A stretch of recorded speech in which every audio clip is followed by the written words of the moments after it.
I don't think, Mick Lynch, that we've ever had a guest who is quite as in the moment as you are today. We're turning it around in about 20 minutes, so people will be listening to this while you're still getting out of your chair.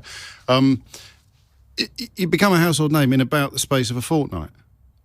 Yeah, it's been interesting. I was a fairly obscure union official, known in the circles of what I do and in the industry, but it's gone a bit hyper in the last probably 4 to 6 weeks since we had our ballot result. But yeah, and it seems to be building. A lot of it is based on some quite extraordinary stuff with Piers Morgan, who got himself in a pickle one night. And, yes. Yeah, I don't know what it is. I'm just asking you to account for your Facebook avatar. Yeah, it's something that my mates put on, because I've got a bald head and very big eyebrows, and my mate said, "You look like the Hood." And he's asked me if I was the International Centre of Evil or something. When you're having a crack with a couple of mates in a bar and you stick up a little thing, it could have been a kitten for all I know, but I'd forgotten it was even there. And then that seemed to have puffed up something, but at least it's helped us get our message out. Well, that's the point, isn't it? Because you don't necessarily strike me as someone who came into the trade union movement in pursuit of celebrity, but celebrity comes with the territory, particularly when you're on strike.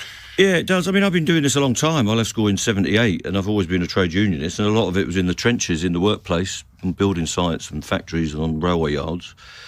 But if you've got something to offer, you get elected, and our movement is all about getting elected. We don't appoint in our union. We don't appoint people from university or sociologists. It's railway and transport workers who get elected by their peers, and you've got to be good at responding to some fairly tough questions in working men's clubs and in pubs, doing branch meetings. My members don't let me off. They want to know that we're doing the job, that we're getting deals, and they put me on the spot. If I travel up to Wigan or somewhere in Scotland or down to South Wales, they want to know what's going on in their union and what the conditions they're going to be working under.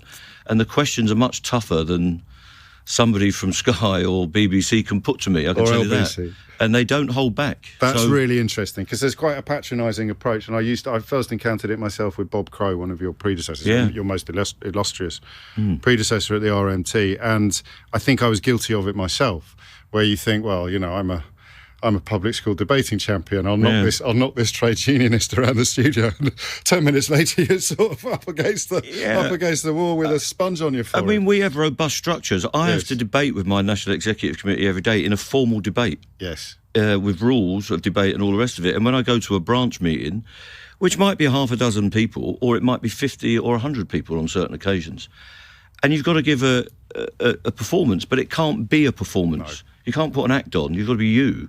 And they expect one of their people to be able to respond to what they're doing and take the criticism on the chin and take it back to where you've come from and deal with it. It's fairly robust. So where does that skill set come from with you? When did you first get an inkling that you were possessed of it?